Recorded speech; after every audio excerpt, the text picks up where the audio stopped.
Salut, c'est Clément de Mouvement Conscient. J'ai l'impression que beaucoup de personnes cherchent à perdre du poids. C'est-à-dire que si maintenant on regarde sur YouTube francophone et qu'on regarde les vidéos qui traitent ce sujet, ce qu'on remarque c'est que elles ont énormément de vues. Pareil sur YouTube anglophone. Et du coup, la conclusion qu'on peut en tirer, c'est que la perte de poids, c'est un sujet qui suscite énormément d'intérêt.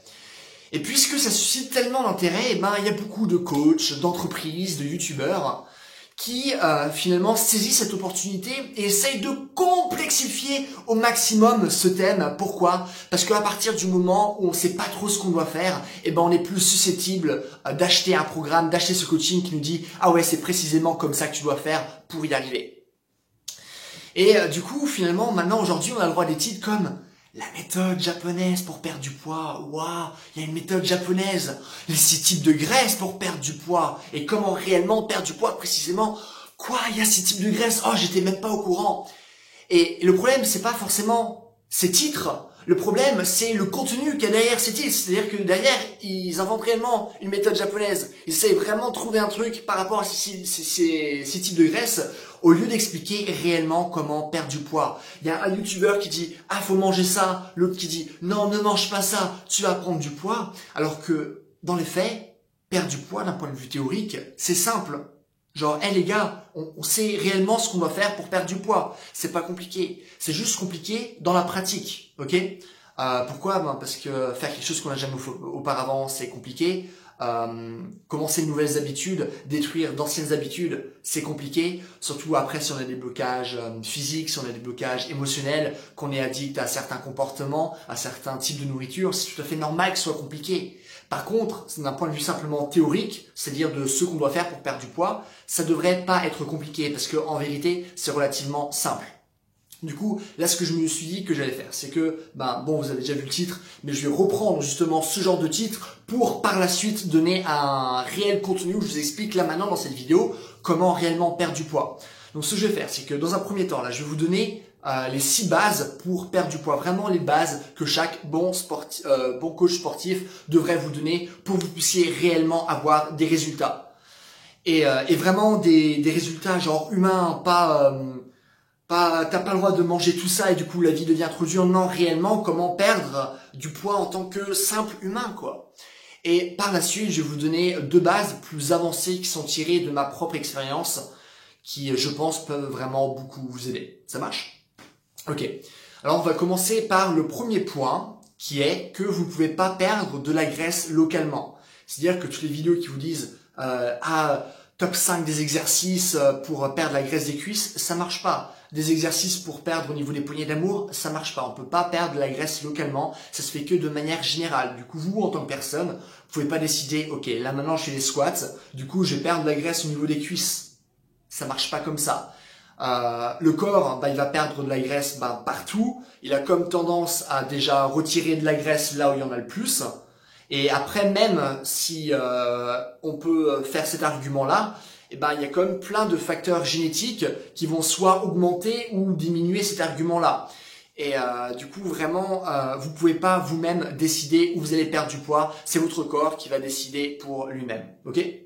Ça, c'est le premier point. Alors, deuxièmement, ce que vous devez savoir, c'est que si vous voulez perdre du poids, vous devez être en déficit calorique. Alors, qu'est-ce que ça veut dire?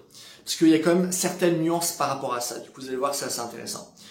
Du coup, chaque jour, il vous faut une certaine quantité d'énergie, du coup, qui schématiquement est représentée par les calories. Et du coup, par exemple, vous avez pas mal de sites où vous entrez votre âge, votre taille, votre poids, votre niveau d'activité. Ils vous disent, écoute, tiens, Clément, par rapport aux informations que tu m'as données, si tu veux garder ton poids, c'est-à-dire pas prendre du poids ou pas en perdre, faut que tu consommes par exemple 2300 calories. Un déficit calorique, ça va être lorsque je vais manger par exemple moins de 2300. Et je vais par exemple manger pour 2000 calories à la place de 2300. Je vais être en déficit calorique, du coup je vais perdre du poids. Ok. Réciproquement, si je mange plus de 2300 calories, par exemple 2600, je vais être en surplus calorique et du coup à ce moment-là, je vais prendre du poids. Du coup, ça c'est quand même une manière très schématisée de travailler, mais c'est quelque chose qui marche. C'est-à-dire que vraiment, la manière la plus simple de perdre du poids, vraiment le truc le plus simple que vous pouvez faire, c'est être en déficit calorique. Parce que lorsque vous êtes en déficit calorique, vous allez perdre du poids. Du coup, vous pouvez faire ça par rapport aux sites. Mais vous pouvez aussi, genre juste pendant une semaine, pas plus, hein, mais juste pendant une semaine, calculer le nombre de calories de vos repas. Du coup, vous pouvez voir ça sur les sites. Ben, tiens, 1 gramme de graisse à tant et tant de calories, 1 gramme de protéines c'est tant et tant de calories. Vous pouvez aussi lire les paquets sur ce que vous achetez pour connaître les calories. Et du coup, imaginons, vous voyez que, ok, même si peut-être d'un point de vue théorique, je devrais consommer 2300 calories, et ben ah tiens, je vois que ce que je mange tous les jours, grosso modo, je suis à 2500 calories. Et du coup, si vous voyez que vous mangez 2500 calories, et ben essayez d'être en léger déficit par rapport à ça. Du coup, par exemple, à la place d'être à 2500, d'être à 2200 par exemple. À ce moment-là, vous allez perdre du poids. Mais c'est la méthode la plus effective pour réellement perdre du poids, c'est être en déficit calorique. Bien sûr, il y a plein de gens qui vont vous parler de différents régimes, jeûne intermittent, machin truc, certains aliments qui sont genre brûleurs de graisse ou ce genre de choses. Ouais, il y a quand même certaines vérités par rapport à ce genre de choses, mais vraiment, s'il y a une vérité universelle, c'est que, bien, après, chaque vérité a des exceptions, hein, mais pour 99% d'entre vous, eh ben, pour perdre du poids, vous devez être en déficit calorique, tout simplement. Troisièmement, si vous voulez brûler des calories, si vous voulez perdre du poids, c'est toujours plus simple de ne pas manger cet Oreo, de ne pas manger cette pizza, plutôt que d'essayer de brûler cet Oreo ou cette pizza en faisant du sport. Alors j'ai fait une expérience parce que j'étais aux États-Unis. Si vous voulez, moi je m'entraîne toujours chez moi parce que j'ai tout mon matos dans mon appart. Par contre, parce que je pars à l'étranger, j'ai pas accès à mon matos et du coup je suis obligé d'aller finalement dans une salle de muscu pour avoir accès à ce dont j'ai besoin. Et du coup, il y avait ces vélos où il y avait des grandes télés qui étaient accrochées au-dessus des vélos et où il y avait Netflix. Du coup, moi, je venais de finir ma séance et je vois, tiens, il y a ce vélo avec cette grande télé où je peux regarder Netflix. Moi, j'ai pas d'abonnement Netflix. Vas-y, allez, je vais m'amuser un peu, faire du vélo et regarder une série sur Netflix.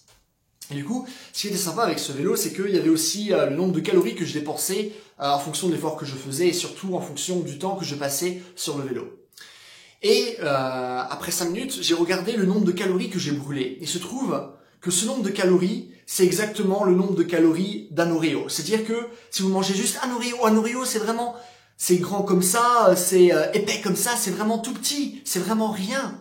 Et pourtant, c'est 5 minutes de sport. Sauf que, dans un paquet, il n'y a pas qu'un seul Oreo. Généralement, dans un tout petit paquet, il y en a déjà 6. Du coup, rien que pour ce petit paquet de merde, qui est genre grand comme ça, ça va vous prendre du coup 6 x 5, 30 minutes pour le brûler.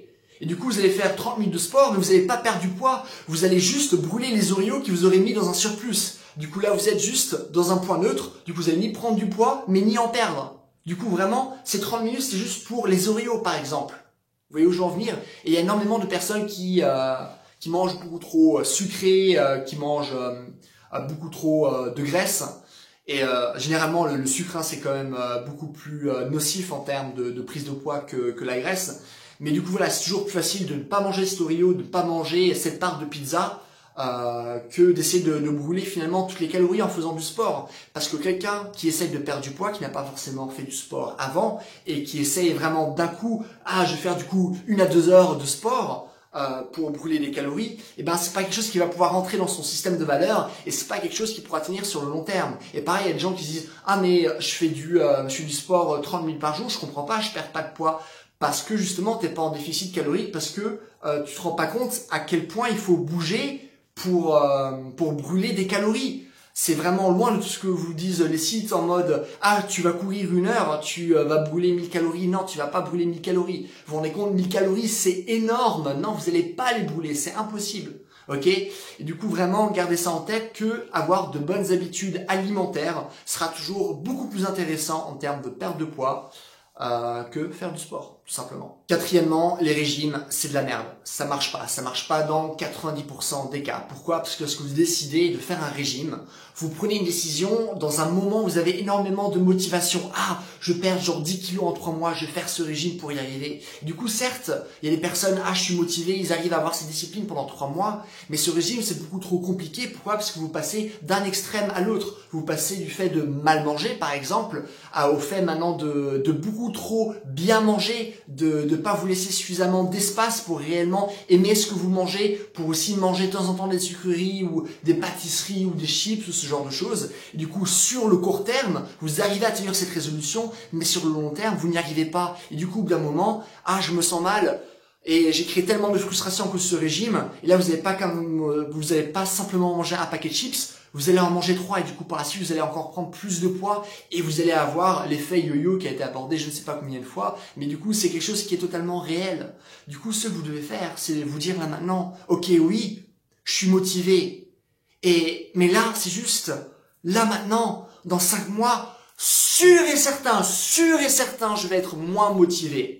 Du coup, ce que je vais faire là maintenant, c'est qu'au lieu de faire un changement drastique, je vais juste faire un petit changement que je suis sûr de tenir, par exemple, sur 1 an. Posez-vous la question, je fais ça, est-ce que je peux tenir sur 1 an? Si oui, faites-le. Sinon, ne le faites pas. Et la plupart des régimes, c'est ça. Vous n'allez pas pouvoir le tenir sur 1 an. Du coup, est-ce que vous faites un régime? C'est pas je veux perdre du poids pour ressembler à ça. Non, vous devez vous dire, ok, maintenant, je prends de bonnes habitudes alimentaires qui vont me suivre toute ma vie. Et du coup, c'est quelque chose que vous devez mettre en place. Créer des habitudes sur le très long terme. Pas sur 3 mois, sur 1 an, sur 2 ans. Est-ce que je pourrais faire ça pour le reste de ma vie? Si vous dites, est-ce que je peux simplement avoir un cheat meal par semaine pour le restant de ma vie?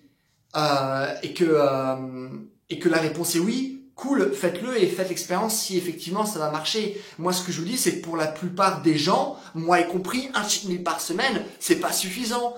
C'est bien un cheat meal. De temps en temps, je vais voir un pote et on va se manger une pizza. Et 2, ça me paraît beaucoup plus abordable, par exemple. Du coup, toute cette théorie de cheat meal, ça marche pour les gens qui sont peut-être à fond sur la musculation, qui ont 30 ans. Mais tout ce qu'on a vu, c'est que la plupart des bodybuilders ou la plupart des sportifs, ils arrivent à tenir ça lorsqu'ils ont 20 ans, 30 ans, ils ont envie d'être beaux. On les voit à 60 ans, ils sont tous gros et moches. Du coup, voilà. C'est facile de tenir quelque chose, finalement, ce qu'on a 20 ans et qu'on a vraiment envie d'être beau, machin truc. Mais tenir quelque chose sur long terme, c'est beaucoup plus dur. Du coup, là maintenant, essayez de créer de bonnes habitudes. 5e, arrêtez de lire vraiment les études et à tous les coachs là, arrêtez de balancer cette étude totalement erronée en mode oui, si vous voulez perdre du poids, vous devez au moins courir pendant 40 minutes parce que à partir de 40 minutes, là on va taper dans les graisses profondes et du coup c'est là où vous allez réellement retirer ces réserves de graisse, etc. C'est du gros bullshit. Je crois que c'est la 2e vidéo que j'ai dû faire sur ma chaîne, du coup maintenant il y a 2 ans, vous pouvez aller la voir, je crois qu'elle s'appelle Arrêtez vos conneries, comment réellement perdre du poids. Et où j'explique que vraiment cette étude est totalement erronée et que le plus important lorsque vous voulez perdre du poids, c'est la dépense calorique. Du coup, bien sûr, si vous courez 20 minutes ou 40 minutes, vous allez brûler plus de graisse si vous courez 40 minutes. Mais c'est pas une histoire parce qu'on tape dans les graisses profondes, même si en effet, comme substrat d'énergie, on va davantage utiliser les graisses. Mais la chose qui va réellement vous faire perdre du poids, c'est pas cette utilisation en faveur des graisses, c'est justement juste parce que vous avez couru 40 minutes, 40 c'est supérieur à 20, du coup vous allez brûler plus de calories. C'est simple que ça. Du coup, qu'est-ce qui fait perdre du poids? La chose, en termes de sport cette fois, la chose qui va brûler le plus de calories. Et vous savez qu'est-ce qui brûle plus de calories? Des exercices courts et intenses. Au lieu de dire à chaque fois, ah oui, tu veux perdre du poids, fais des exercices longs à faible intensité, c'est du bullshit. Si vous voulez perdre du poids, vous devez dépenser le plus de calories. Et qu'est-ce qui fait dépenser le plus de calories? Ça va par exemple être des séances de sprint par exemple. Ça va dépenser beaucoup plus de calories qu'une séance longue de course à pied. Et vous savez quoi? Lorsque vous faites des sprints, comme substrat énergétique, vous allez utiliser le sucre et pas les graisses. Et pourtant, vous allez comme perdre plus de poids en faisant des sprints. Du coup, voilà. Certes, comme je vous l'ai dit, à partir de 40 minutes, certes, on voit une utilisation en faveur des graisses comme substrat énergétique, mais c'est pas ça qui va vous faire perdre le plus de poids. C'est vraiment de dépenser le maximum de calories. Du coup, gardez ça dans vos têtes. Dépenser le plus de calories ou manger moins de calories, mais c'est ça que vous devez avoir en tête. Et ce qui me ramène aussi au 6e et dernier point, c'est que faut pas simplement avoir dans notre tête l'idée que si je fais du sport pour perdre du poids, ça doit simplement être la musculation pour courir. J'ai l'impression que chaque putain de vidéo, c'est ça. Beau montage de quelqu'un en train de faire de la muscu, bon montage en train de quelqu'un qui court sur une montagne, machin truc. Non, il y a 2 manières de brûler les calories. La musculation et la course à pied, c'est pas fait pour tout le monde. Genre moi, j'aime pas courir. La musculation, ça m'intéresse pas non plus. Moi, j'ai une pratique de mouvement. J'essaie d'apprendre plein de nouveaux mouvements. J'essaie de développer mon corps dans sa globalité. Courir, pas courir du coup. Grimper, sauter, soulever, passer en inversion, faire du travail de rythme, travailler ma souplesse, ma force, ma vitesse, mon endurance musculaire. Et un cardio qui va être simplement dû au fait que je fais beaucoup de mouvements, mais pas qui va être dû au fait que je cours, par exemple. Même si ça m'arrive de temps en temps de faire des sprints parce que j'aime bien, mais c'est tout. Mais du coup voilà, vous pouvez aller faire de l'escalade, vous pouvez aller faire de la natation si ça vous fait plaisir, vous pouvez aller faire de la danse, de la capoeira, du karaté, du jiu-jitsu brésilien, faites ce que vous voulez, mais si vous voulez perdre du poids, faut arrêter d'avoir cette idée en tête que je veux perdre du poids, absolument, faut absolument que je fasse de la musculation, parce que oui, si je fais la musculation, je vais gagner en masse musculaire. Vu que je vais gagner en masse musculaire, ces muscles vont utiliser plus d'énergie, machin truc, et du coup je vais perdre plus de poids, ou je dois absolument courir, parce que justement à partir du calories, j'ai utilisé plus des graisses, on s'en fout de ça. Le plus important, c'est de dépenser des calories, et du coup faites-le de la manière qui vous fait le plus plaisir. Faites-vous plaisir, putain de merde. J'ai l'impression que à chaque fois qu'on veut perdre du poids, faut que ce soit un truc vraiment ultra compliqué, qui nous fait chier. Non, faites-vous plaisir, créez des habitudes que vous puissiez réellement tenir, et faites des sports qui vous font plaisir. Serait peut-être plus optimal si vous faisiez la musculation, mais on s'en fout, faites ce qui vous fait plaisir parce que l'important c'est de tenir sur le long terme. Voilà. Du coup, là j'ai abordé vraiment les 6 bases, je pourrais parler d'autres choses. En soi, je pourrais faire une vidéo d'1 heure là-dessus, même s'il n'y a pas énormément de choses à dire là-dessus. Mais j'ai été coupé, j'avais plus assez d'espace sur mon téléphone, mais du coup voilà, j'étais sur le point de vous dire que certes, je pourrais dire d'autres choses, mais il n'y a pas besoin de lire 500 000 études là-dessus, il n'y a pas besoin de lire 3 livres sur la perte du poids ou ce genre de choses. C'est que non, là vous avez 6 bases que vous pouvez mettre en place. Vous allez avoir des résultats en mettant ces bases en place. Et du coup voilà, il n'y a pas besoin de complexifier les choses davantage. Mais du coup là, j'aimerais quand même finir cette vidéo du coup en vous donnant finalement 2 astuces plus évoluées dont la plupart des coachs ne parlent pas. Là c'était vraiment quelque chose de basique, du coup il y a plein de personnes qui abordent ces thèmes. Moi j'aime bien donner des choses que les autres ne disent pas forcément. Du coup voilà. Du coup dans un premier temps je vais vous parler de comment réellement créer des objectifs pour atteindre ces résultats. Vous allez voir que c'est très très intéressant. Je me base sur une vidéo que j'avais faite il y a 1 an, un truc comme ça, mais du coup qui était vraiment une bonne vidéo. Du coup je vais vous rappeler ces bases-là. Et après je vais vous donner finalement une petite astuce psychologique, vous allez voir, qui est quand même sympa. Ok, alors pour créer un objectif solide, qui va réellement vous donner des résultats, vous devez passer par 3 étapes qui sont excessivement importantes. La première étape, c'est d'avoir un objectif qui est précis. Du coup ne me dites pas j'ai envie de perdre du poids, soyez plus précis. Ok, Clément, j'ai envie de perdre 5 kilos. Et là, j'ai envie de te dire, ouais, c'est déjà mieux. Mais qui te dit que ça se trouve, là, tu vas perdre du poids, mais tu vas aussi gagner en masse musculaire. Du coup, ton poids va aussi un peu augmenter. Ça se trouve, tu auras perdu de la graisse, mais ton poids sera le même. Du coup, perdre 5 kilos, c'est pas vraiment le meilleur objectif qu'on peut avoir. Du coup, si on essaie de préciser la chose davantage, on pourrait se dire, ok, par exemple, perdre, 3 cm de tour de taille. Là, bien sûr, aussi, c'est pas le plus précis qu'on pourrait être, mais c'est déjà beaucoup plus précis que perdre 5 kilos, et c'est encore beaucoup plus précis que je veux perdre du poids. Du coup, là, maintenant, vous avez un objectif. Si en plus vous dites maintenant, j'ai envie de perdre 3 cm de tour de taille en 3 mois, là, maintenant, vous avez une période sur laquelle travailler qui va être intéressante, et ça va davantage vous motiver, parce que justement, votre cerveau et votre corps s'organisent en fonction de l'objectif que vous avez en tête. Si vous avez simplement comme objectif perdre du poids, ça va pas être suffisamment précis pour votre cerveau d'aligner finalement votre réalité par rapport à ça. Du coup, vous devez être très précis dans ce que vous demandez pour que vos actions puissent réellement refléter cet objectif. Ok ? Ça, c'est une première chose. Mais c'est pas suffisant.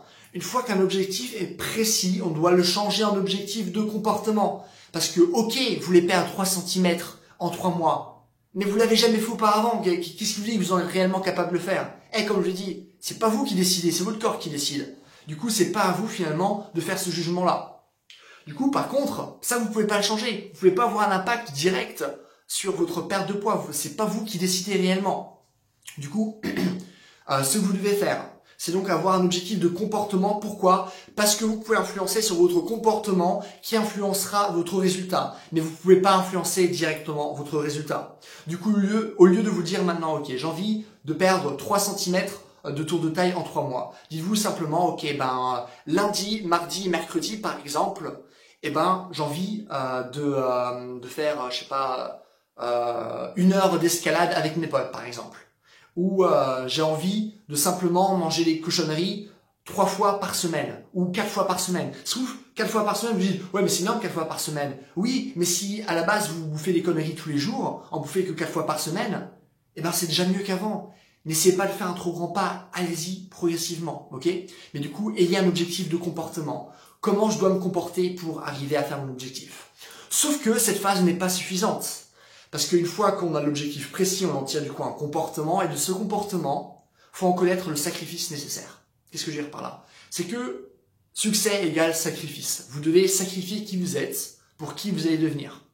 Du coup, vous vous dites, ok, du coup j'ai mon objectif précis, 3 cm en 3 mois. Le comportement, du coup, que j'ai décidé, c'est du coup pour y arriver, je pense que ce que je dois faire, c'est faire de l'escalade lundi, mardi et mercredi, et j'ai que le droit de bouffer mal 4 fois par semaine, genre jeudi, vendredi, samedi et dimanche, par exemple. Ok? Du coup, ça, c'est votre objectif de comportement. Par contre, ça se trouve, ce comportement, il est trop compliqué. Et du coup, maintenant, faut trouver un sacrifice que vous êtes prêt à faire. Ça se trouve, vous n'êtes pas prêt à faire ce sacrifice pour avoir cet objectif. Et du coup, une fois que vous avez trouvé un comportement, essayez de trouver un comportement où vous dites, ok, je pourrais réellement tenir ça sur un an. Si vous trouvez que c'est le bon comportement, mais ça se trouve, vous avez trouvé ce comportement, le sacrifice que vous êtes prêt à faire, mais ce sacrifice va pas forcément correspondre à votre objectif que vous avez créé qui était 3 cm.